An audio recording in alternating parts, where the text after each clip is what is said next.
Գյուղը կանգնել, գերանը կոտրել է։ Ռաֆու 19 կոտորակ 1 և 19 կոտորակ 2 հասցեում գտնվող տարածքներում ոչ թե եռահարկ շենք է, այլ մանկական խաղահրապարակ։ Հարակից շենքի բնակիչների բողոքը տեղ է հասել։ Այսօր էլ նրանք խոստանում են, կգնան մինչև վերջ միայն թե փրկեն կանաչ գոտին, երեխաների թթվածինը։ Մտավախությունը այն է, որ տվյալ տարածքի վրա կա սեփականության իրավունք եւ քանի դեռ այդ իրավունքը կա,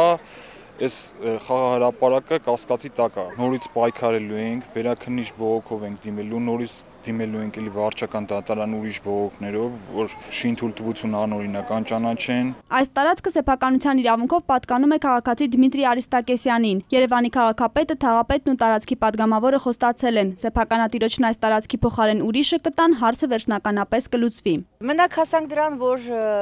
դրեցին նստարաններ, կարուսելներ։ Ես ամեն օր իջնում եմ բակ, խաղում եմ, ամենաշատը 2 ժամ։ Երեխեք եկեք գնանք խաղանք։ Էրիկը կրկին շտապել է բակ, բայց այս անգամ արդեն ուրախությունը կիսելու եւ աղջիկներին խաղի հրավիրելու։ Տոնավաճառի հարակից տարածքում նոր խանութն ավելորդ է։ Բնակիչները կասկածում են, թե առևտրի կենտրոն կասեն զվարճանքի օբյեկտ կդառնա։ Ես էլ ուզում եմ, որ իմ թորնիկների հետ իջնեմ, իմ թորնիկները խաղան ու ես հանգիստ նայեմ իմ թորնիկներին։ Ես էլ հանգստանամ իմ թորնիկներն էլ հետը։ Հիմա մեր ընդամենը ցանկությունը, որ այս կանաչ խոտը մնա, այս մի փոքրիկ տարածքը գոնե մեր պատոհանները բացենք, օզոնը, թթվածինը շնչենք, այդքան բան։ Ցանկապատի համար փորված փոսերի տեղում այժմ խոտածածկ է, ոռոգման ջրի համակարգն էլ գործում է։ Ազատագրված տարածքում բնակիչները աշնանը միասնական ծառատունկի են պատրաստվում։ Օֆելիա Կամավոսյան, Միլենա Պողոսովա, ժամը լրատվական։